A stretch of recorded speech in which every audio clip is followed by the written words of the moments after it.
자, 신학 실종 들어갑니다. 자, 지난 시간에 이어서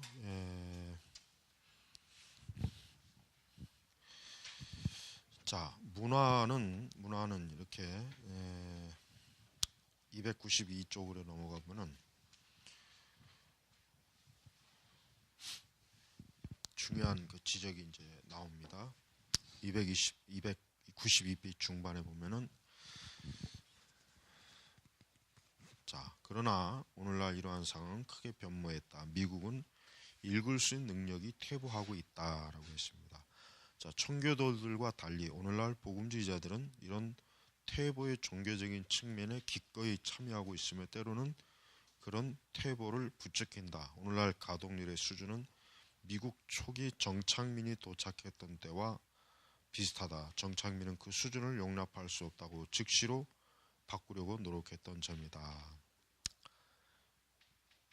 그 다음에 이뿐 아니라 밑에 대중의 취향이 이제는 미국 문화의 주도권을 장악했다. 텔레비전이 대중의 취향을 아주 효과적으로 전달해주기 때문입니다. 자, 이제 이제 그 계속 뒷부분에서 이제 이 문제를 가지고 이제 계속 이 저자가 문제를 이제 분석하는데 우선 제일 첫 번째 뭐냐면 이제 대중문화라고 하는 게 사람들에게 미치는 영향 중에 한 가지가 뭐냐면 사람들이 어때요? 책을 읽고 생각하는 능력을 어때요? 저하시킨다는 거예요. 이게 지금 그런데 단순히 일반 그 세속 사회에서뿐만 아니라 어때요? 기독교 출판과 기독교 그 영역에까지도 이게 깊이 들어와 있다라고 지금 저자가 분석해. 그 뒤쪽에 가면 이제 크리스찬 투데이를 이제 예를 들면서 분석하는 거예요. 자, 그러니까 과거는 사람들이 시간을 어디다 많이 썼다는 거예요. 과거는 사람들이 시간을 어떤 책을 읽고 특히 이제 기독교적인 영역에 한해서만 본다고 해도 과거에는 이제 성경을 읽거나 어떤 기독교 관련 중요한 뭐 신학 서적이라든가 설교집이라든가 이런 것들을 사람들이 즐겨 읽고 즐겨 봤지만 이제는 그것조차도 이제는 어때요? 굉장히 어때요? 이제 떨어지고 있다는 거예요 지금. 그리고 또 이제 중요한 것은 그러한 원인이 뭐냐면은 사실 이제 뭐 옛날 사람들이야 정보를 얻을 수 있는 수단이 많지 않았어요. 옛날에 뭐 몇십 년, 뭐 한 2, 30년 전만 해도 예를 들면 인터넷이 없던 시대만 해도 텔레비전과 라디오. 그럼 그 이전에는 어때요? 그 이전에 이제 뭐 신문. 그 이전에 뭐 신문도 없을 때는 사람들이 어떤 정보를 얻을 수 있는 수단이라고 하는 것은 책이겠죠. 그 책이라고 해도 뭐 이게 많은 책이 아니라 뭐야. 극히 한정된 몇 권의 책일 거예요. 그러니까 옛날 뭐 이제 청교도들 같은 경우도 이제 그 어떤 뭐 설교집이 하나 나온다 그러면 이제 그 설교집 하나를 갖고 그냥 계속 읽는 거죠. 반복해서 읽는 거겠죠. 근데 그 반복해서 읽는 게 사실은 어때요? 굉장히 영적으로 유익하거든요. 한 번 읽고 끝나는 것보단. 그래서 이제 이 가동률이 떨어지는 것 자체가 결국은 뭐예요? 지금 사람들이 시대적으로 어때요? 시대적으로 사람들이 어떤 정신과 사고, 그 다음에 어떤 문화를 누리는 면에 있어서도 어때요? 이런 시각적이고 감각적인 문화에 노출이 되니까 당연히 사람들인 어떤 깊이 있는 뭔가를 생각하거나 분석하는 것보다는 즉흥적인 게 즉흥적으로 생각하고 즉흥적으로 말하고 그냥 그때 아주 그 즉각적인 반응을 드러내는 그러한 상황에 처해 있는 것입니다. 그래서 우리가 이런 부분에 있어서 우리가 이제 기독교적인 관점에서 우리 그리스도인들은 이런 면에서 우리가 이제 어떤 우리가 그럼 어떤 세상 문화를 우리가 거부해야 되느냐, 어떤 걸 주의해야 되느냐라고 구체적으로 우리가 만약에 물어본다면 우리 그리스도인들은 영상이라든가 어떤 그러한 게 시청각적인 그 부분에 있어서 우리의 지식의 습득에 그리스도인들이 정말 치중해야 될 부분은 책을 통해서 책을 읽는 것을 통해서 어때요? 읽는 걸 통해 가지고 우리의 지식을 신앙의 지식을 쌓거나 배우거나 아는 것 이게 굉장히 사실은 중요한 거예요. 그러니까 오늘날 이제 좀 더 구체적으로 이제 신앙 지식에 대해서 그러니까 어떻게 신앙생활을 해야 됩니까?라고 이제 만약에 어떤 구체적인 대안을 만약에 사람들이 만약에 묻는다면 우리는 좀 더 대답해 줄 수 있는 게 뭐냐면 좀 더 무게 있고 깊이 있는 어때요? 신앙 도서를 읽어라. 근데 이제 그게 그렇게 쉬운 건 아니에요. 아무리 뭐 좋다 해도 실제로 뭐 책을 내가 읽고 그것을 계속해서 생각하고 그리고 그것을 분석하고 이해하는 것은 하루아침에 되는 일은 아니죠. 그러나지만 하루아침에 안 된다고 해도 그것을 어때요? 계속 추구하고 노력해야 돼. 그러니까 지금 그리스도인들이 정신 차려야 될 게 뭐냐면 지금 그리스도인들이 아무 생각 없이 그냥 뭐 예배당 와서 그저 설교 한 편 듣고 뭐 이제 됐어 뭐 이런 식으로 보내면 안 된다는 거예요. 그런 식으로 한다면 자기들의 영혼에 엄청난 치명적인 해를 입는 거예요. 그렇다고 해서 뭐 설교자들이 지금 이 책에서도 나와요. 이 책에서도 지금 나오지만 무슨 내용이 나오냐면은 이 책에서도 나오는 게 뭐냐면 설교자들의 설교라고 하는 게 과거와 같이 좀 더 깊이 있는 자 304페이지 한번 봐요. 304페이지 좀 봐요. 304페이지 맨 위에를 한번 봐요. 거기 보면은 지금 이게 무슨 얘기냐면 304페이지 위에를 보면은 이게 지금 19세기 후반인데도 이래요. 자, 강단의 이야기를 끌어들이고 적나라하게 호소하고 과장된 유머를 사용했으며 귀에 거슬릴 정도로 공격하고 선명히 정해서 아주 개인적인 체험을 늘어났다. 그 다음 더 밑으로 내려가면 설교는 전형적으로 신학이 포함된 것이 아니라 도덕이 포함되어 있다. 그 설교는 비록 즐거움을 주기는 하지만 생각을 개발시켜 주지는 않는다. 보세요. 이게 지금 벌써 19세기 그 후반 때 이제 이런 설교를 그 당시 교회들이 즐겨 했다 이거예요. 자, 그래서 여러분 쉽게 얘기하면은 사람들이 이게 설교라고 하는 것은 엄밀히 얘기하면은 설교라고 하는 것은 과거 이제 청교도들이나 개혁주의자들은 설교를 지식을 얻는 하나의 수단으로 또 사용했다는 걸 알아야 돼요. 그러니까 설교 단순히 사람들이 와서 그냥 설교를 뭐 오늘 그냥 뭐 말씀 한번 들었다, 설교 한 편 들었다 그런 식으로 끝나는 게 아니에요. 더 중요한 게 뭐냐면 그 설교 한 편을 들으면서 영적인 지식, 자기가 마땅히 알아야 될 영적인 지식을 풍성하게 듣고 배우는 그 시간으로 그 사람들은 활용한 거예요. 그러니까 그렇게 활용하는 것과 그냥 강단에서 재밌는 말 몇 마디 하고 도덕적 훈계 몇 마디 듣는 거하고는 이건 굉장히 차이가 큰 거란 말이에요. 그러니까 우리가 지금 과거의 설교자, 뭐 우리가 꼭 청교도 시대하고 만약에 비교해 본다면은 청교도 시대의 그 목회자들의 설교는 지금 만약에 그분들이 와서 설교한다면 그거를 끝까지 앉아 듣고 있는 사람이 얼마 안 돼요. 극히 얼마 안 된다고 극히. 1시간 반, 2시간, 어쩌면 3시간씩 이렇게 말씀을 그것도 그냥 전하는 게 아니죠. 예화도 거의 없잖아요. 그냥 논증하는 방식, 어떤 하나의 기본 주제를 세우고 거기서 막 7가지, 8가지씩 계속해서 논증하는 방식의 설교를 그걸 들을 수 있는 그 지금의 사람들은 머리 상태가 안 된다고. 그러니까 그런데 마땅히 그렇게 했던 그런 흐름이 이제 점점 시간이 흘러가면서 어때요? 그런 요소들이 빠지고 그냥 사람들에게 재미있게 들려주고 웃음거리를 주고 도덕적 윤리적인 어떤 부담을 주는 그런 그냥 그 정도만 머물고 있다면은 그것은 기독교가 그만큼 어때요? 퇴보한 거예요.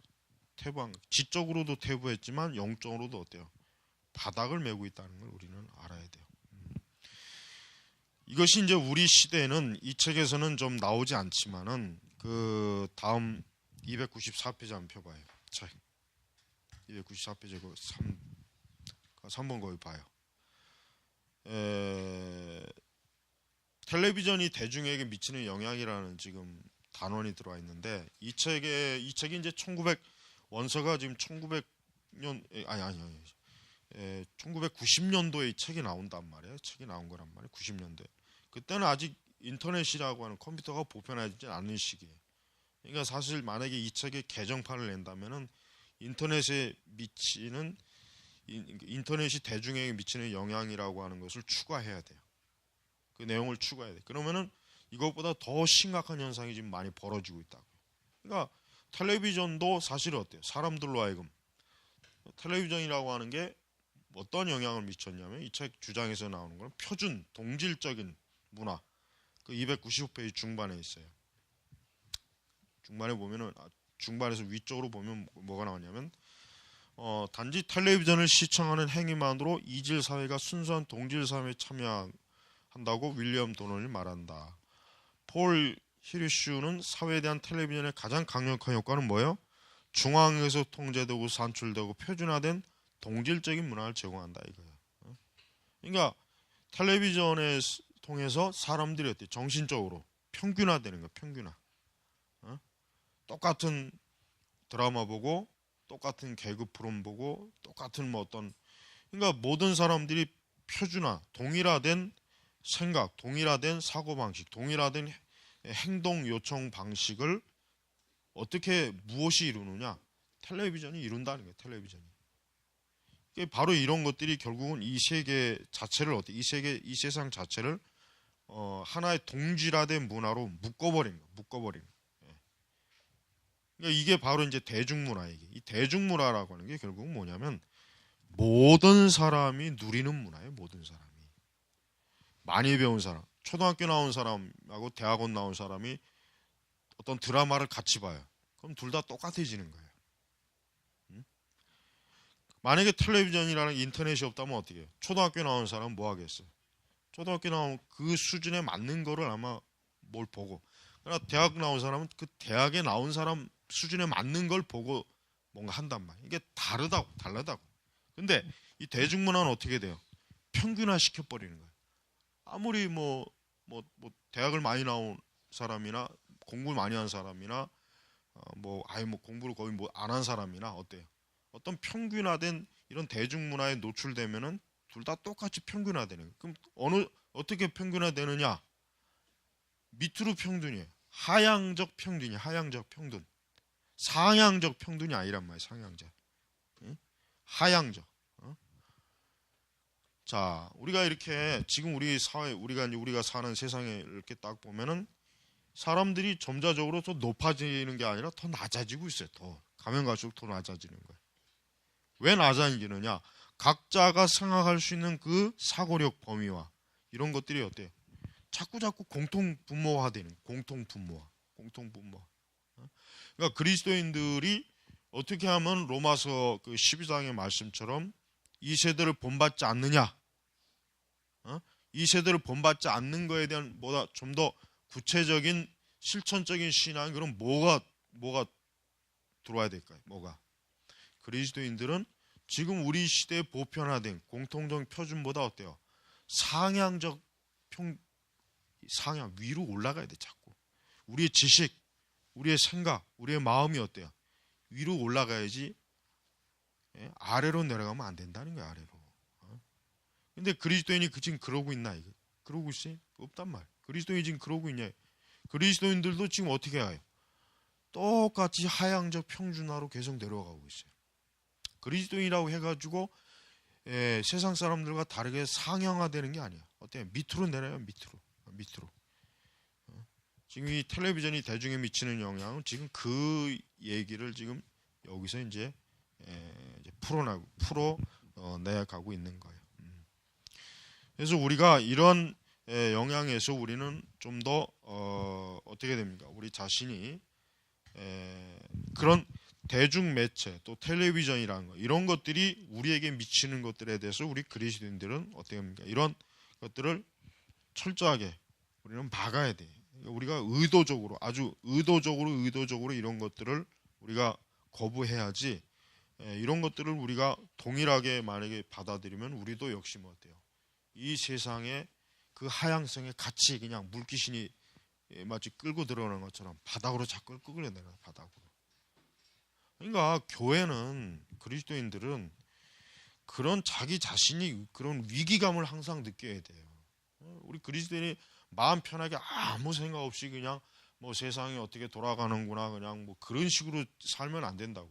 자기가 하나님을 믿는 사람으로서 내가 그리스도의 진리를 아는 사람으로서 어떻게 내가 살아갈까? 어떻게 내가 우리의 생각이나 마음이나 내 중심이 높은 방향으로 더 수준 높은 방향으로 끌어올려 갈까? 이런 생각을 가지고 우리가 살아나가야 하나님 앞에 우리가 바른 영적 삶을 살게 되는 거예요. 그 다음에 이런 텔레비전이나 이런 대중 문화는 인간으로 하여금 어떤 생각을 갖게 했느냐? 어떤 생각? 우리의 인생 자체를 진지하게 보게 하질 않아요. 이게 지금 굉장히 중요한 거예요. 즉 뭡니까? 이 대중성, 이 대중문화의 오락성의 가장 큰 문제는 뭐냐면 인간이 어때요? 자기의 삶을 진지하게 보도록 하지 않아요. 진지하게 보는 게 아니라 뭐예요? 삶을 진지하게 보는 게 아니라 삶을 가볍게 보는 거예요. 그리고 그 삶을 내 자신이 깊이 생각하고 판단해서 계획하는 삶이 아니라 내가 드라마에서 본 거, 영화에서 본 거, 어디 문화에서 본 거를 흉내내고 있어요. 그러니까 여러분, 특히 이제 젊은 애들의 사고방식이 굉장히 그 사고방식 자체가 사실은 그 사람들 게 아니에요. 자기 게 아니라고. 거의 대부분 다 자기가 좋아하는 오락 프로그램에서 보고 들은 거예요. 거기서 보고 들은 걸 자기 것으로 착각하는 거예요. 특히 여자들이 심해. 남자들도 그렇지만 여자들이 특히 심하다고. 자기가 어디서 본 영화나 드라마나 어떤 노랫말이라든가 어떤 토크쇼나 뭐 이런 텔레비전에서 보고 들은 걸 자기 것으로 알고 있다니까. 착각하는 거라고. 그러니까 그리스도인들은요, 자기 생각이 진짜 무엇인지를 잘 구분해야 된다. 이게 내 생각인지 내가 어디서 주워들은, 그러니까 그것도 좋은 걸 주워들으면 상관없어. 어디 갔다 쓰레기 같은 것들을 주워들어갖고 내 자신이 진짜 세뇌된 건지를 잘 분석해야 된단 말이에요. 그런데 문제는 뭐냐면 인간의 그 사고력이라고 하는 것, 생각이라고 하는 것이 굉장히 이게 뛰어난 것 같지만 어쨌든 굉장히 닭대가리라고요. 굉장히 멍청하다고. 진짜 멍청해. 정말 인간이면서도. 그래서 우리가 이런 이 세계의 어떤 대중문화에 의해서 우리가 생각하고 판단하고 이해하는 수준의 차원에서 우리가 살아가면 안 된다는 거예요. 그래서 성경은 어때요? 내 지성, 우리의 생각하는 것도 하나님의 진리에 기반을 둬야 된다고 하는 거예요. 우리가 단순히 마음이 아니에요. 우리가 생각하는 지성, 생각까지도 누구에게 복종해야 돼요? 하나님의 진리와 말씀에 복종해야 되는 거예요. 이게 참 중요한 거예요. 이렇게 이제 기독교 세계관 같은 걸 이제 계속하면은 상관없는데 기독교 세계관도 안 하고 그런 책도 안 읽고 또 설교도 그냥 맨날 쓰잘데없는 그 뭐 그냥 신변잡기 뭐 개인적인 뭐 이런 얘기나 듣고 별 시시껍절한 그저 뭐 일반적인 그런 설교를 듣고 있는 그리스도인들이 지금 어떻게 살아가고 있어요? 아무 분별력이 없잖아요. 아무 생각이 없잖아요. 그러니까 여러분 우리가 이 세상 사람들은 지금 현재 그러한 직장에서는 어디서든지 그러한 이런 보편적인 이 평균화된 문화에 지금 계속해서 자기가 지금 빨려 들어가는데도 그것도 모르고 어때요? 계속 그 안에서 지금 자기 자신의 인생을 지금 어때요? 계획하고 있다. 근데 그런 계획이 제대로 된 계획은 되지 않아요. 전부 어리석고 미련하고 잘못된 그런 계획 말이에요. 여러분 왜 오늘날 사람들이 이렇게 많은 인생에 대해서 많이 그렇게 실패하고 실수하는 이유가 뭔지 알아요? 그 이유는 뭐냐? 자기가 스스로 판단하고 생각하는 그것이 없고 그저 남에게 어디서 주워 들은 거, 본 거, 드라마의 그 가상적인 거, 영화 속의 그 가상적인 거, 그런 거를 잔뜩 평생 그걸 하루에 몇 시간씩 보고 있고 듣고 있으니까 그 사람은 쉽게 얘기하면은 그 사람 자신이 아니라 아바타가 되는 거야. 아바타가. 그 텔레비전 드라마의 아바타가 되는 거예요. 연예인들의 아바타가 되는 거예요. 별거 없다고. 그 정도밖에 안 되는 거라고. 그런데도 대다수는 마치 자기가 꽤나 멋있게 생각하고 굉장히 뭐 대단한 것 같이 여기는데 실제로는 안 그래요. 전부 그냥 대중문화를 카피한 정도밖에 안 돼요. 얄팍하다고. 지적인 빈약함, 얄팍함. 바로 우리 그리스도인들이 그러한 것에서 탈피하려면은 우리가 무게 있는 신앙의 고전, 신앙의 중요한 책들을 읽고 그런 책들 속에서 우리의 생각을 어때요? 올바른 생각으로 자꾸 어때요? 자꾸 이렇게 이것이야말로 진정으로서 개혁이란 말이에요.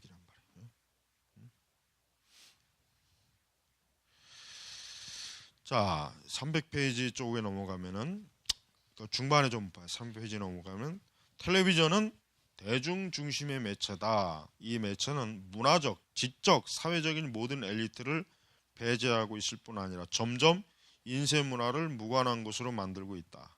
오늘이까지 서구 사회에서 인쇄는 사회의 각오와 가치를 보존하다. 좋건 싫건 간에 오늘날 가치는 영상 문화를 통해 가장 효과적으로 전달되고 있다. 문화의 외투는 말을 사용하는 사람에게서 이미지를 만드는 사람에게로 넘어가고 있다. 그럼 설교자도 똑같아요. 설교자도 여러분 사실 그 에드워즈의 설교집을 보면은 에드워즈의 설교 방식은 문어체 쉽게 얘기하면은 책을 읽는 것까지 설교한단 말이에요. 책을 읽는 그냥. 근데 그런 설교는 오늘날 그런 식의 설교는 아마 사람들이 굉장히 답답해할 거예요. 그러니까 원고를 딱 보고 토시 하나 틀리지 않고 하나하나 읽고 그것도 그냥 뭐 한두 시간 돼요. 그냥 막 엄청난 길이에 논증이 몇십 개나 막 나오고 그럼 사람들은 내가 볼 땐 지금 사람들은 그거 한 시간 들으면 아마 다 미쳐버릴 거야. 아마 머리가 다 빠지던가. 근데 과거의 그 에드워즈 회중들은 그 설교를 다 듣고 분석하고 이해했다는 거예요. 어린아이들도 청소년들도 어린아이들은 모르겠다. 청소년들 그만큼 그 사람들의 사고방식 생각 수준이 굉장히 정교해요. 아주 촘촘한 진리의 그물을 딱 짜있다. 거기에 반해 오늘날 우리 시대의 그 교회 안에 앞에 앉아있는 성도들이나 목회자들은 사실은 그 정도가 못 되잖아요. 못 된다고. 너무 허점이 많고 너무 그 판단력도 없고 이해력도 없고 그냥 뭐라 그럴까 아주 그러니까 이게 사실 그러니까 참 아까도 얘기했지만 전반적인 하향성의 지배를 받고 있으면은 이게 전체적으로 끌어올리는 것 자체가 힘들고 자기도 힘들어요 사실. 그래서 목회하는 목회자는 우리 개혁주의는 사실 그래요. 우리 개혁주의는 이러한 그 하향적 기독교가 평균적 하향화되는 것에 우리가 좀 말려들지 않아야 돼요. 그러려면 어떻게 돼? 우리는 이제 교회 안에서 교리 교육과 세계관 교육도 그다음에 우리의 설교도 그렇지만 이 모든 부분들을 더 어때 성도들을 자꾸 끌어올려야 된다고 끌어올려야 돼. 자꾸 끌어올려야지. 그걸 그냥 방치하면 안 된단 말이에요. 방치하면 제자 훈련 같은 거 떨거지 같은 거지 똥개 훈련이나 시켜서 뭐 사람들을 그저 살살살살 달래가지고 교회 안에서 그냥 어떤 뭐 헌신하는 기계로 만들려고 하면 안 돼요. 난 그 제자 훈련 같은 그 아주 나쁜 운동은 빨리 좀 정신 차리고 빨리 좀 그런 걸 떠나야 되는데 참 한심한 사람들이 지금도 그런 거에 이렇게 빠져갖고 그것이 얼마나 자기들에게 진짜 아무것도 해준 것이 없는데 그런 쓰잘데없는 영화나 자빠져 보고 있고 참 한심해요.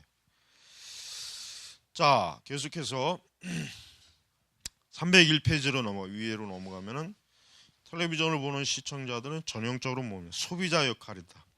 소비자. 그걸 보면서 그 앞에서 그 텔레비전이 쏟아내는 것을 계속 듣고 보고 느끼고 하면서 어때요? 그것을 구매하는 거예요. 결국 구매하는 거라. 돈으로 뭐 사든 안 사든 그건 중요한 게 아니야. 거기서 말하는 것들, 거기서 주장하는 것들을 빨아들이게 돼 있어요. 빨아들이게 돼 있단 말이에요. 그러니까 소비자라며 소비자. 그러니까 좋은 것을 소비하는 게 아니라 나쁜 것을 소비하죠. 이렇게 우리가 사는 이러한 그 세계는 모든 면에서 사람들이 뭔가 자기가 주체적으로 사람들이 움직이고 자기가 주체적으로 뭔가를 판단하는 것이 아니라 뭐예요? 뭔가의 노예가 돼 있는 거예요. 노예가 돼 있는 거예요. 이게 참 중요해요. 여러분도 조심해야 돼. 여러분도 신학을 공부할 때는 신학에 집중해야 돼. 신학을 공부하는 사람들은 특히 신학에 집중해야지 생각이 분산되면 안 된단 말이에요. 생각이 분산되면 신학 공부는 그건 못해. 절대 글러먹은 거라고. 신학을 공부할 때는 아주 신학의 모든 걸 다 거기다 쏟아부어야 된다고. 그게 신학을 공부하는 바른 태도예요. 근데 막 이 사방천지로 막 생각이 분산되면 그 사람은 그건 공부하는 사람이 아니야. 그 사람은 신학을 빨리 포기해야 돼. 그냥 빨리 포기하고 그냥 장사나 하든지 아니면 가서 뭐 땅을 파든지 산을 파든지 뭐 가서 그냥 다른 일을 하고 사는 게 낫지. 뭐 신학을 한다고 괜히 시간 낭비할 필요가 없다고. 신학을 할 때는 거기에 다 전심전력해야 돼. 거기 다 쏟아부어야 돼. 자기의 모든 걸 다 파고들고 해야 된단 말이야. 그래야 제대로 되는 거라고.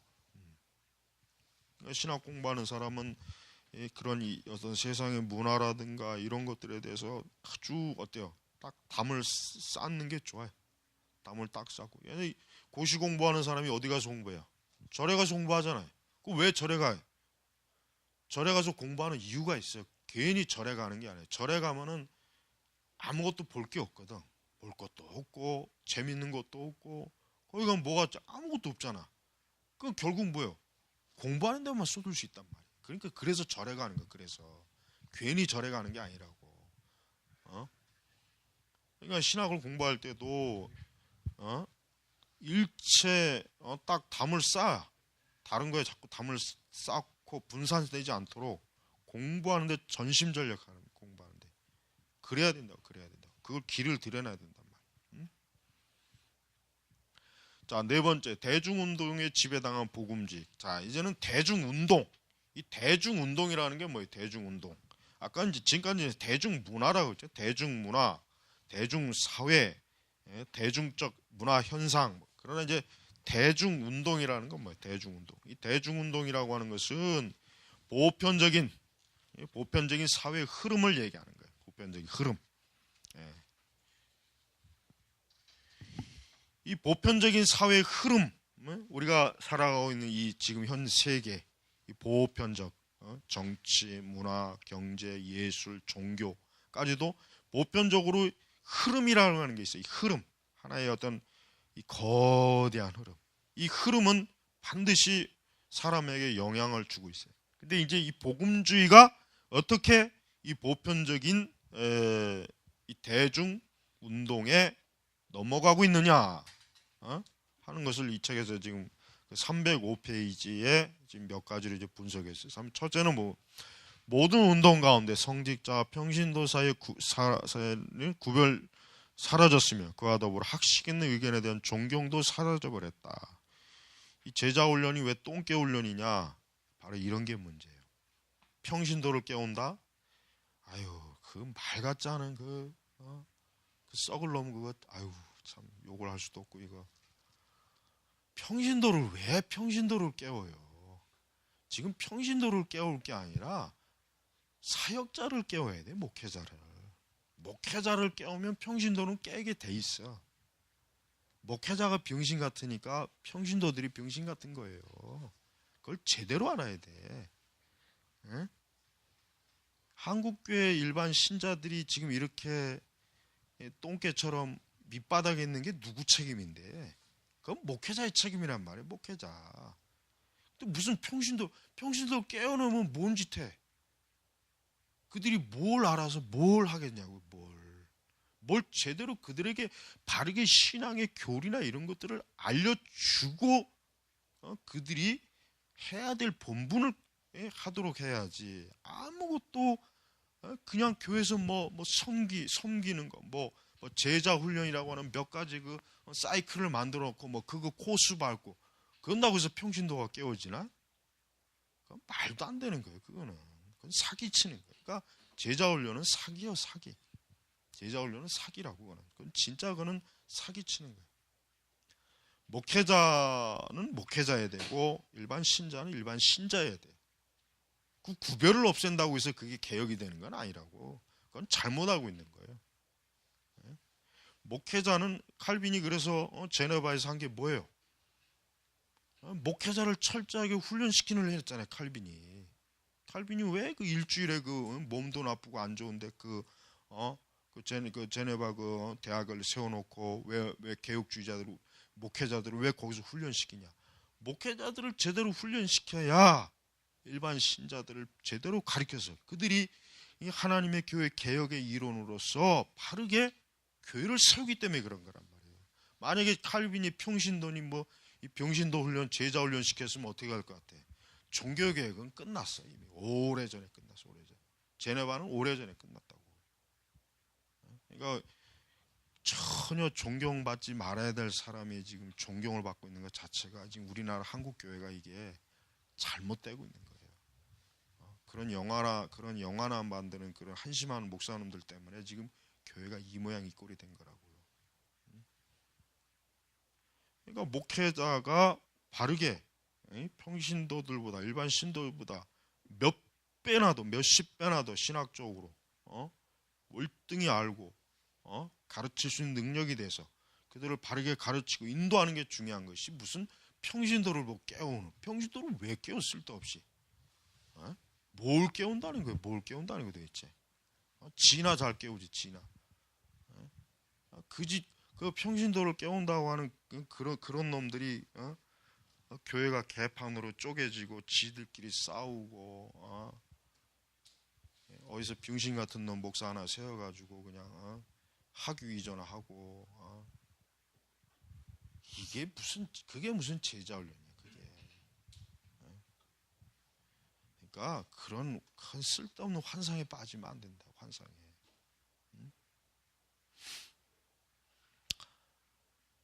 자, 두 번째는 뭐예요?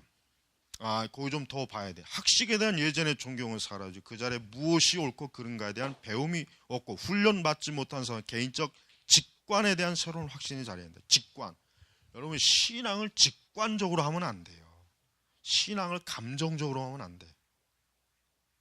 신앙은 어때요? 철저하게 하나님을 아는 지식, 교리적 지식, 신학적 지식을 가지고 신앙생활 해야지 직관, 감정, 감성 이런 거에 바탕을 둔 복음주의 신앙이 지금 오늘날 그 꼬라지를 봐요. 그 꼬라지가 지금 좋은 모양이 엉망진창이다. 별 미친놈이 다 나와가지고 이상한 간증도 하고 이제 전쟁이 일어난다고 그러고 그게 다 누가 낳은 괴물이냐고. 누가 그 복음주의가 낳은 괴물이에요. 그런 것도 다 그 복음주의가 낳은 괴물이라니까. 지들이 그 싸질러 놓은 괴물을 가지고 지들이 욕하고 있어. 앞으로 그런 괴물은 또 나온단 말이야. 그거 왜 그래? 왜?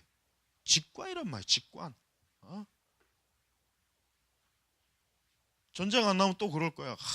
하나님의 그 메시지를 진지하게 받아들이고 한국교회 회개해서 또 전쟁 안 났다 그러고 얼마나 편리해.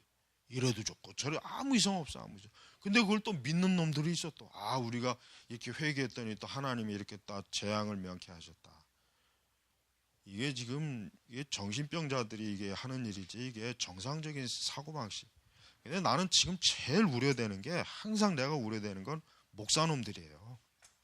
하여튼 내가 제일 우려되는 건 목사놈들이야. 페이스북을 봐도 그렇고 요즘 신학의 이렇게 돌아가는 교회를 보면은 제일 문제되는 거는 이 목사놈들이 제일 문제예요. 이놈들이 제일 멍청한 놈들이고 생각이 없고 바른 신학과 지성을 가지고 먼저 사회할 생각 안 하고 전부 직관, 감정, 감성 이거로 사역을 하니 그 밑에 있는 그런 놈들한테 배우는 일반 신자들이 뭘 배우겠냐고, 뭘 배우냐고. 그러니까 여러분들이 그러니까 우리 신학생들은 절대 이 시대의 그 목회자들은 절대 바라보면 안 돼. 그거는 아주 나쁜 예로 그냥 본을 삼으면 돼. 그런 것들. 아, 저렇게 되면 안 되겠구나. 아, 저런 놈처럼 되면 안 되겠구나. 그렇게 본을 삼아야 돼. 우리의 그 사역의 우리의 목회자의 모델은 청교도들이에요.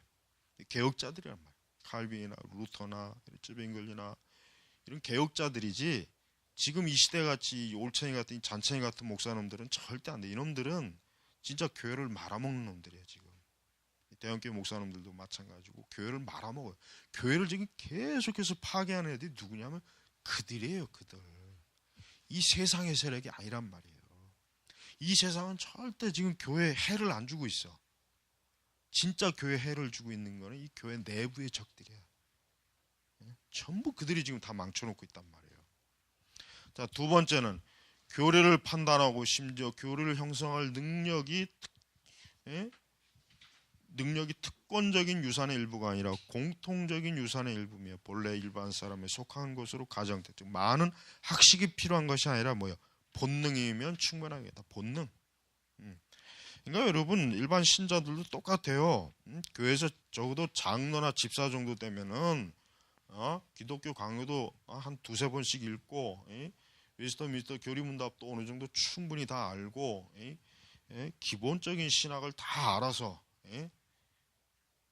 신학적으로 흔들림 없어야 되고 어떠한 그 문제가 생길 때 그 신학적으로 잘 판단할 수 있고 성경적으로 판단할 수 있고 그 정도가 돼야지. 그 정도도 못 되는 사람은 그 어떻게 그게 좀 그 정도가 안 된다면은 사실 교인이라고 하기는 어려워요.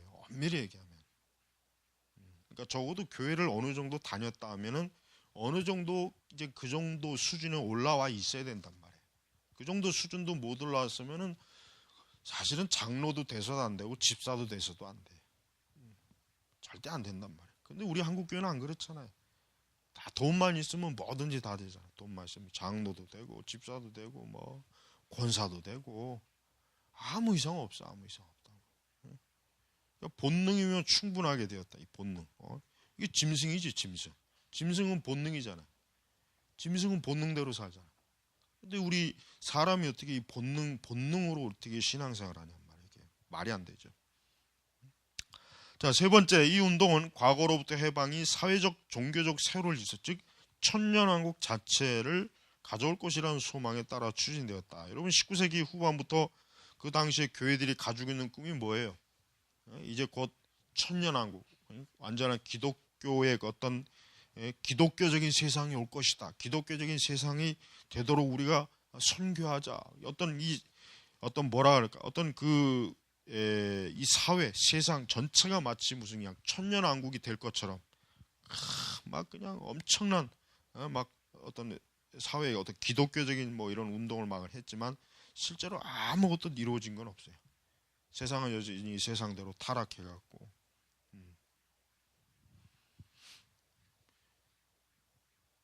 우리가 이런 어리석은 이런 대중 운동, 이런 대중 운동이라고 하는 것은 참으로 교회를 우리 기독교를 이 대중이라고 하는 이 세상의 이 소용돌이에 그냥 도매금으로 다 넘겨가지고 싸구려 취급받은 거예요. 그리고 이제 특별히 이제 봐야 될 것은 칼빈주의가 왜 알미니안주의 앞에 패배했냐 이거. 사실 지금 우리 기독교는 알미니안주의예요. 알미니안주의. 지금은 다 알미니안. 칼빈주의가 없어요. 칼빈주의가 거의 없지. 장로교 목사들도 알미니안이에요. 지금은 뭐 알미니안적인 설교, 알미니안적인 그런 목회 방식으로 안 하면은 내가 볼 땐 교회가 거의 뭐 진짜 바닥으로 그냥 막 지금 기고 있죠. 그러니까 지금 근데 여기서 보면은 구시대 위계 질서와 특권에 뿌리 내리면서 확실히 비민주적으로 이런 칼빈주의 전통은 아르미스주의 앞에 알미니안주의 앞에 패배했다. 그러니까 사실 교회 자체가 지금 어때요? 교회 자체가 이 대중 운동이라고 하는 이런 어떤 큰 흐름 속에 교회가 신학적 전통적 칼빈주의를 받아들였던 교회마저도 어때요? 알미니안주의로 다 이렇게 어때요? 유턴한 거 돌아보고. 사실 뭐 우리가 지금 뭐 교회 자체를 봐도 뭐 어느 교회 어디를 봐도 지금 뭐 알미니안주의가 아닌 데가 없잖아요. 칼빈주의를 뭐 설교하거나 가르치는 교회가 어디가 있어요? 없잖아요. 거의 없잖아요. 용어 자체도 안 쓰고. 그러니까 이게 결국 뭐예요? 심지어는 여기 306페이지에 무슨 말 나왔냐? 그 위에 보면 이런 말까지 나왔어요. 이제 신학 분야에서 조나단 에드워 같은 인물을 낳을 수 없다 이거예요. 더 이상. 그러니까 지금과 같은 이러한 그 상황에서는 더 이상 에드워즈 같은 사람이 못 나온다. 왜? 당연하죠. 에드워즈 같이 신학 공부할 사람도 없을 거고, 에드워즈 같이 하나님을 진지하게 또 교회를 진지하게 엄격하게 그렇게 할 사람이 없다 이거예요. 사실 이 말이 맞아요. 다시는 우리가 이제 알아야 될 건 다시는 여러분 우리 앞으로의 역사 속에서는 로이 존스나 이런 뭐 휘필드니 에드워즈니 이런 사람은 안 나와요. 이제 못 나와요. 나올 수가 없어요. 앞으로는 절대 나올 수가 없다. 아무리 뭐 1000년 만년 지나도 못 나와요.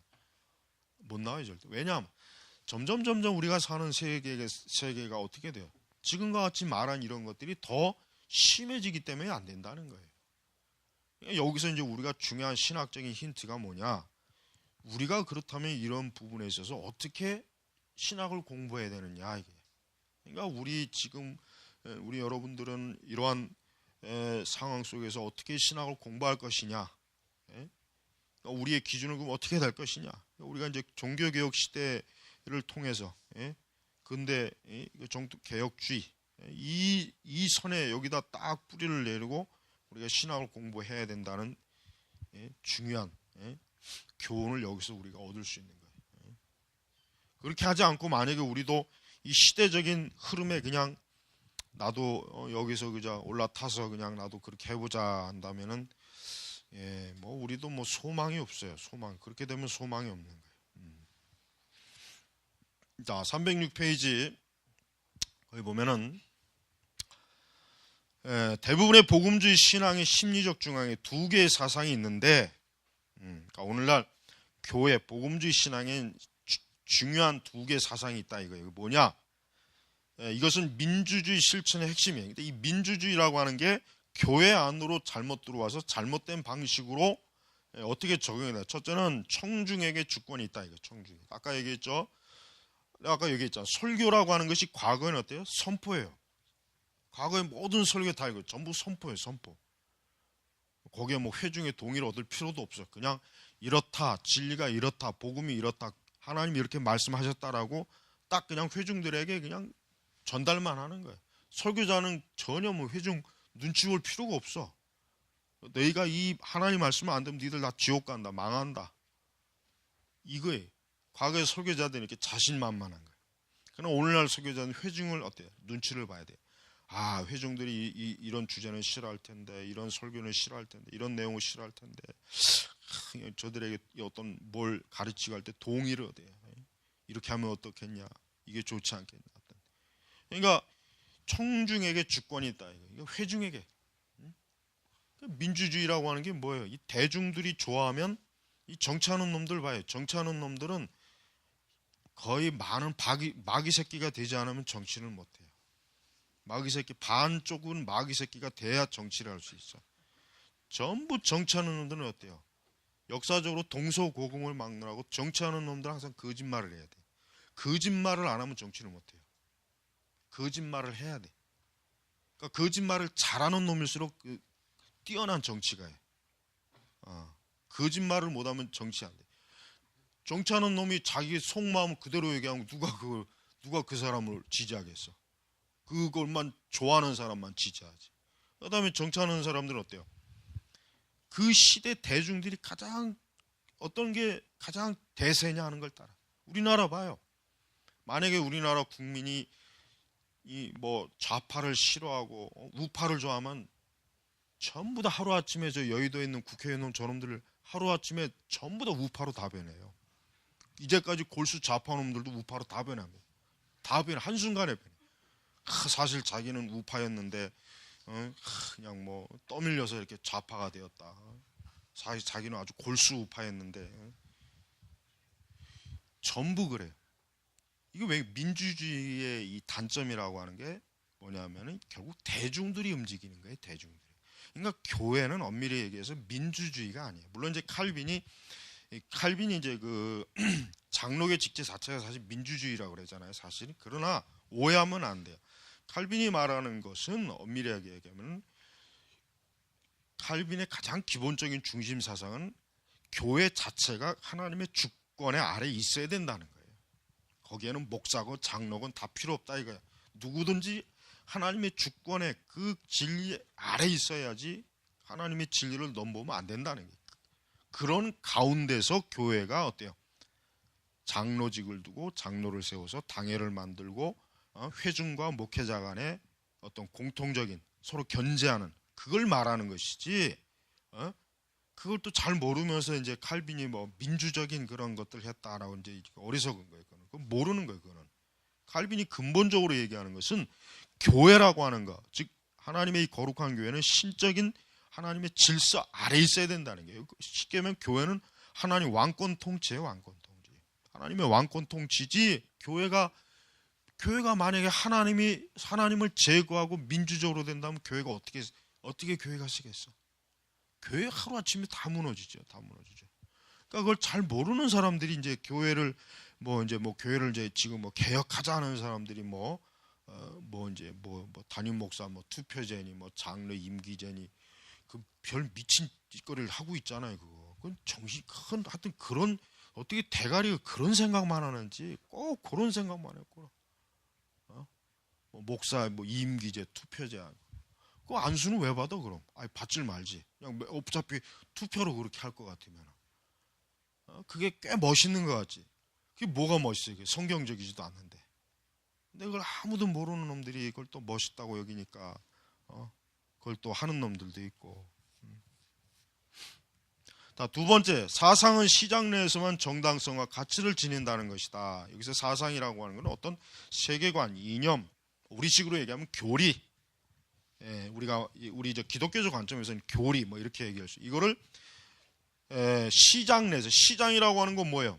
시장이라고 하는 건 자본주의예요. 자본주의. 시장은 어때요? 시장이라고 하는 것은 일방적인 것이 아니에요. 서로 어때요?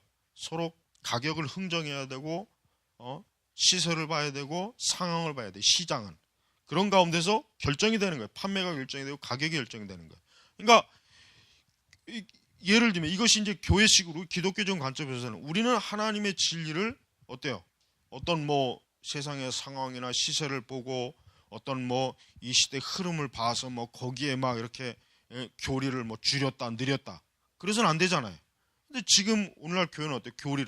하나님의 교리를 이 시대에 맞게 지금 많이 줄여놨어요. 지금 오늘날 교회가 믿는 교리가 뭐만 남았냐? 그냥 예수님은 하나님의 아들이다, 우리의 구원자다, 이것만 남았어. 나머지는 없어요. 나머지는 없어. 나머지를 얘기하지는 않아요. 나머지. 지금 이렇게 압축이 돼버렸다면 다른 건 다 잘려나갔어요. 여론에 의해서. 그러니까 우리의 교리가 이런 여론과 시장, 그러니까 이런 어떤 가격 흥정, 어떤 세속적 이런 자본주의적인 그런 어떤 형식적 논리의 우리 이 교리, 진리를 만약에 그런 식으로 하면은 결국은 얼마나 많은 이 중요한 성경의 교리가 어때요? 다 살려나가는 거예요. 다 이것도 필요 없고 이것도 필요 없고 그냥 요거 하나만 딱 넘겨놓은 거란 말이에요. 자, 이제 계속해서 이제 이 저자가 이제 크리스찬이 투데이의 이제 변화를 이제 분석해요. 크리스찬이 투데이가 초기 이제 창간부터 이제 이 저자가 이 책을 쓴 그 90년도까지 여러 이제 과연 어떻게 이제 변했는가를 이제 지금 얘기하는데 보면은 이 한 가지를 봐도 얼마만큼 기독교가 어때요? 많이 변했다는 걸 알 수가 있는 내용이 있어요. 그래가지고 그 308페이지 쪽 넘어가면은 그거 봐요. 308페이지 넘어가는 이제 1959년도 판의 광고는 그 전체 지면의 3%에서 7%였는데 30년이 지난 1989년도 반은 어때요? 전체 지면의 30%에서 40%의 지면을 차지해. 그러니까 쉽게 얘기하면은 책의 만약에 그 투데이지가 10장이면은 거의 4장에서 5장 가까이가 왜 광고. 나머지는 그냥 내용이고. 그러나 30년도 전에는 뭐예요? 겨우 3%에서 한 장도 안 됐다는 거예요. 3%에서 7%. 예. 그래서 이제 뭐 거기 광고가 뭐 나와 있다 그랬어요? 거기 뭐요? 구인 광고. 아니 크리스찬 투데이 왜 구인 광고가 왜? 심지어 뭐 주일학교 땅콩 버터, 파이오니어 클럽, 포도 젤리, 가피불도 요즘 똑같이요. 가피불도 뭐 언제부터 완전히 뭐 완전히 뭐 지마켓 뭐 마켓이 되었더라고. 뭐 어디 지방교에서 뭐 생산한 뭐 감자 팝니다, 고구마 팝니다. 완전히 뭐 언젠가부터 그냥 야 이게 책만 팔아갖고 이제 아마 그리고 이런 그 상업과 종교 사이의 선이 어때요? 사라져 버리는 거예요. 그러니까 크리스찬 투데이지가 벌써 어때요? 30년 사이에 신앙의 중요한 요소들을 광고 지면으로 바꿔주는 거예요. 이거 얼마나 이게 많이 변해요. 그 다음에 크리스찬 투데이 처음에 이제 이 잡지가 출발할 때 칼 헬린, 이게 사실 신복음주의 잡지지만 전 세계적으로 개신교 목회자, 평신도 지도자가 가장 많이 읽는 국제적이며 초교파적인 학문성을 지닌, 그러니까 학문성, 신학적 학문성을 말하는 거예요. 그걸 목적으로 이제 이렇게 만들었는데 30년 지난데 기껏 뭐 땅콩, 뭐 피클, 포도 젤리, 뭐 크리스마스 선물, 고구마, 땅콩, 뭐 지포, 뭐 별거 다 그냥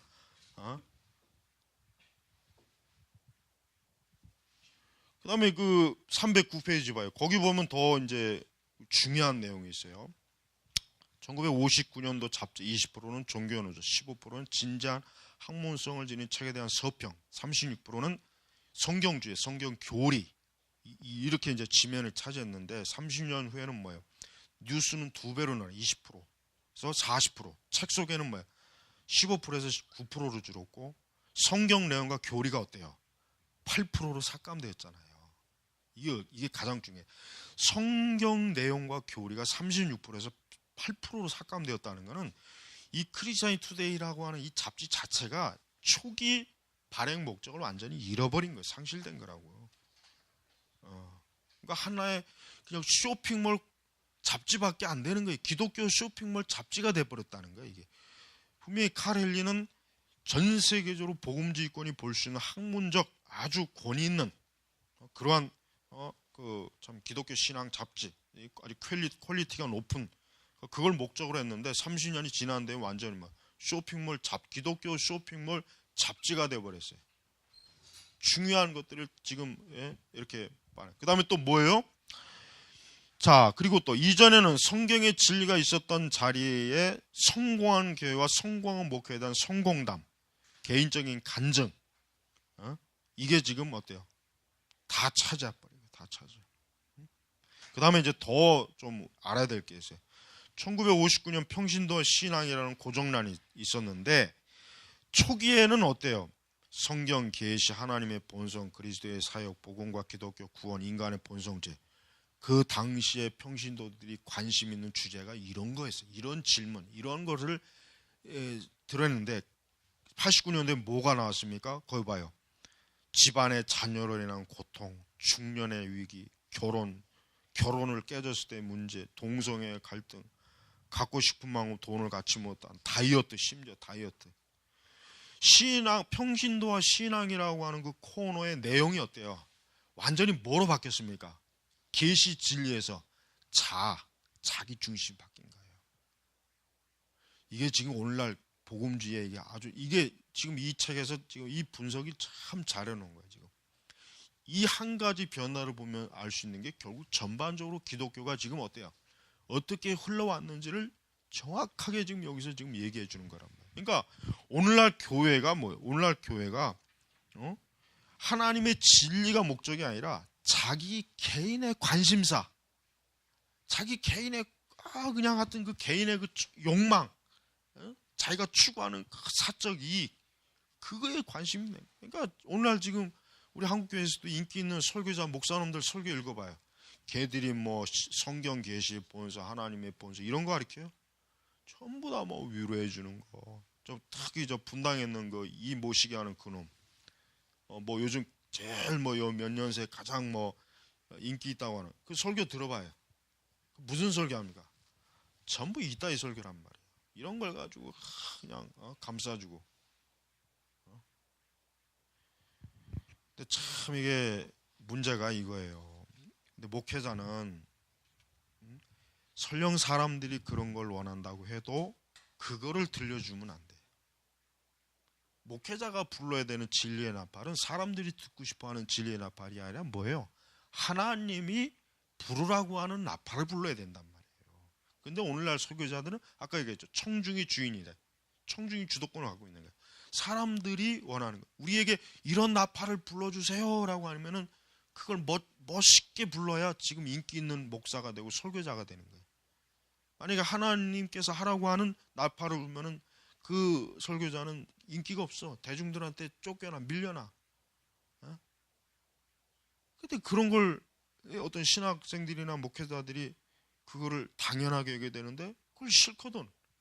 자기도 교회 몇백 명, 몇천 명 되는 목사 되고 싶고 자기도 유명한 설교자 되고 싶고 유명 목사가 되고 싶지.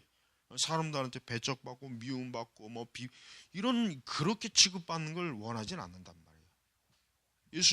예수님도 그렇게 했는데 사도들도 그렇게 했는데 정작 주의 종들이라고 한 사람들이 그런 예수님과 사도들의 본을 전혀 안 받아요. 그럼 말로는 그러면서 뭐 이 성경이 어쩌고 저쩌고 떠들지. 아주 그냥 입을 찢어놔야 돼. 그런 것들 아주 혐오감이 들어요. 나는 저 이단들도 혐오감이 들지만 이 복음지권 안에서 활동하는 그 목사나 신학자놈들은 더 혐오감이 들어요. 더 왜? 그놈들은 정작 하나님의 진리에 대해서 꿀먹은 벙어리들이에요. 말을 안 해. 자기들의 그 인기 관리를 위해서 그런 걸 안 한단 말이에요. 그러니까 우리가 이런 부분에 대해서 명확하게 알아야 돼요. 자, 그러니까 이 거룩함이라든가 성결됨, 자기 부인 이런 것들이 이 잡지에 많이 실려됨에도 불구하고 그런 것들은 실리지 않고 오직 인간의 자아의 어떤 관심 그런 것들, 그런 부분들. 그러니까 여기서 뭐라고 했는지 보세요. 311페이지 여기서 뭐라고 비꼬았냐면 크리스찬 투데이가 뭐라고 해서 마치 타임즈의 못난 자매지처럼 됐다 그랬어요. 오죽하면. 아니 크리스찬 투데이라고 하는 이름 자체가 지금 이게 벌써 자기들의 정체성이 무엇인지를 드러내야 되는데 결국 타임즈의 자매지, 못난 자매지.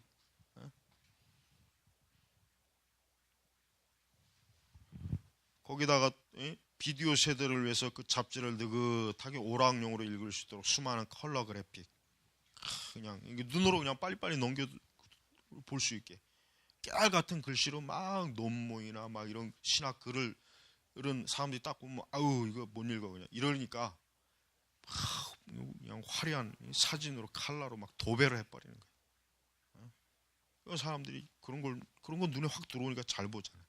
그러나 글자 막 이 깨알 같으면 안 보거든. 읽기도 싫고 읽어도 이해를 못 하거든 또.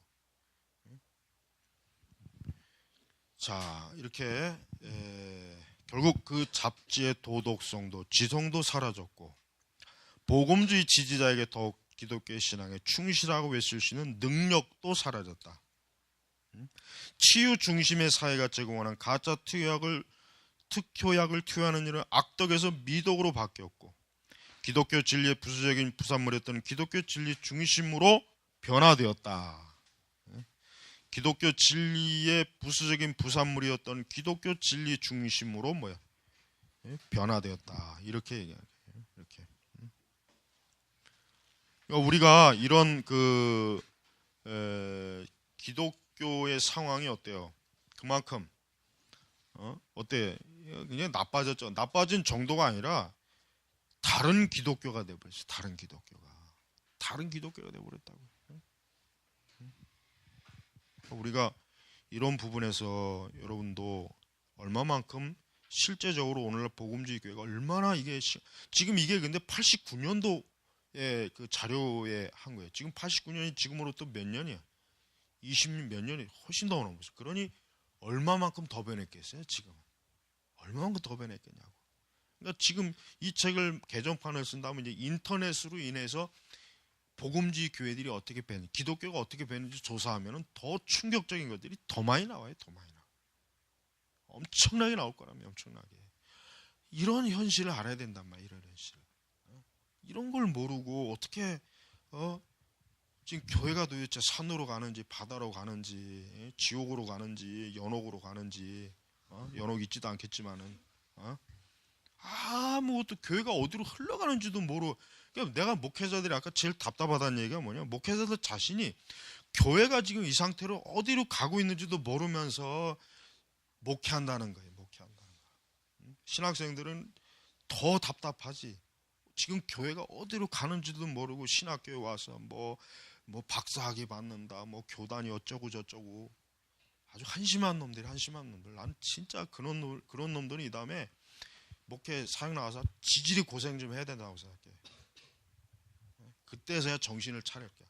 아, 이게 아니었구나. 이게 그때서야 정신 차려. 그때서야 대리운전 하고 있어야 아이고 이게 아니었구나. 이게 지금 무슨 뭐 학위가 어쩌고 저쩌고, 박사학위 100개 1000개 받아도 목회하는 거하고는 아무 상관이 없다. 아무 상관없어요.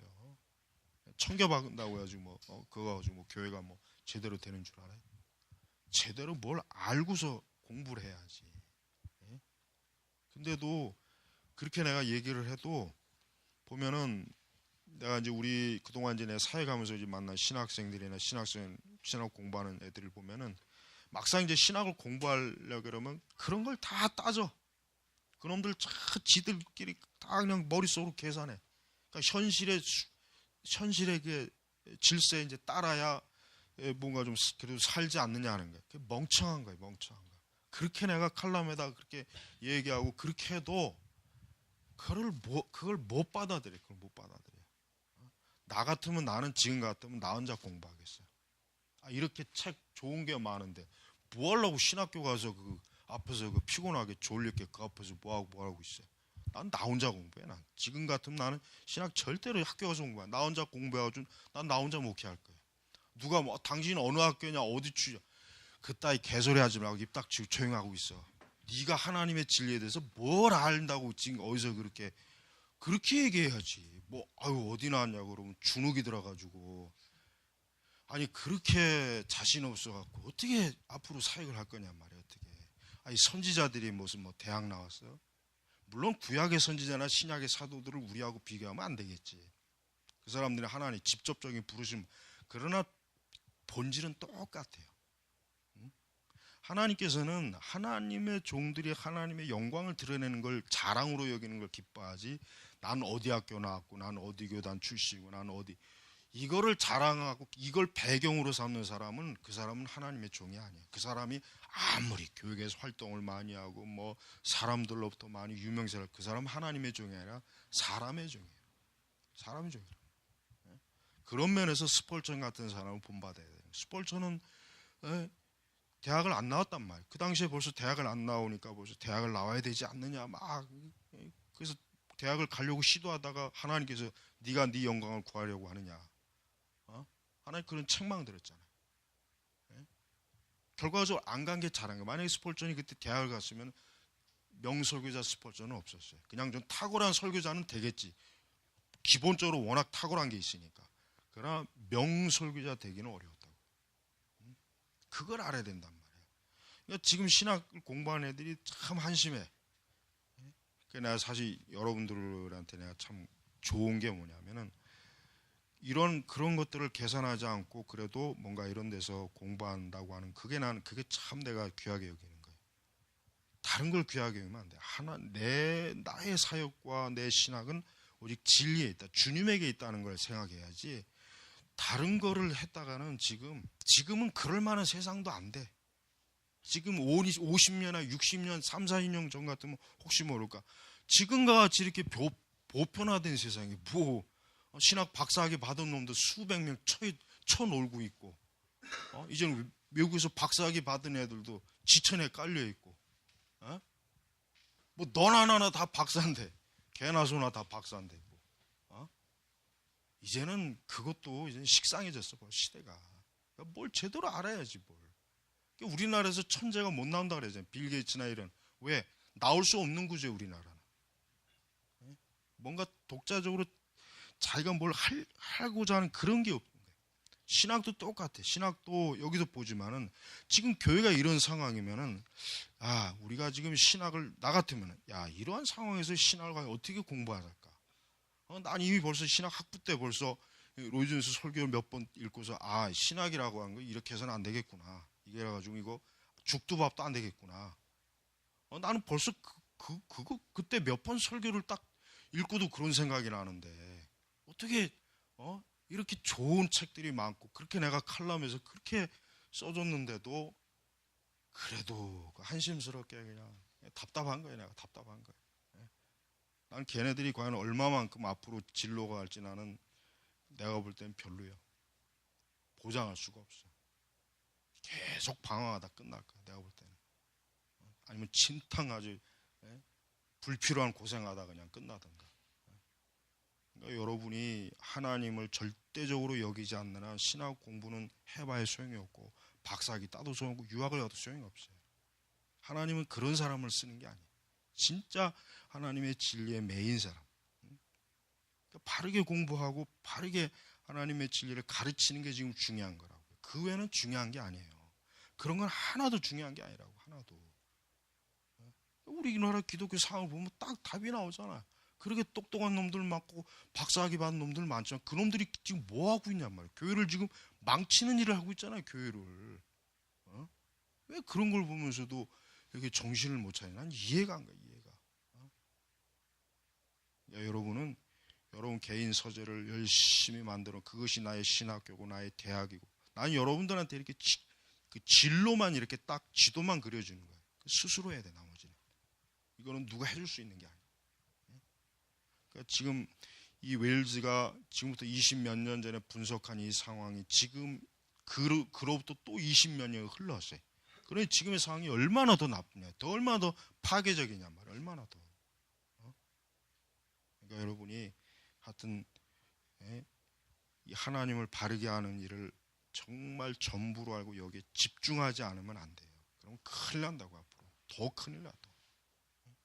이런 걸 잘 이해해야 돼요. 자, 기도하겠습니다. 하나님 아버지, 우리가 참 앞으로 가야 할 길은 주의 손에 있고 주의 능력 안에 있고 또 하나님의 진리의 지식 안에 있습니다.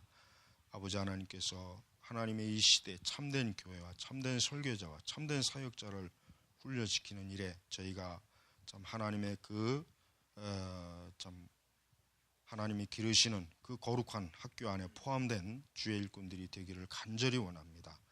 오늘 하루 또 이번 주 감사합니다. 다음 주에도 은혜 가운데 복된 귀한 신학사역 할 수 있도록 저희들을 도우시고 우리의 모든 학기를 인도하옵소서. 감사하며 예수님의 이름으로 기도 올렸습니다. 아멘.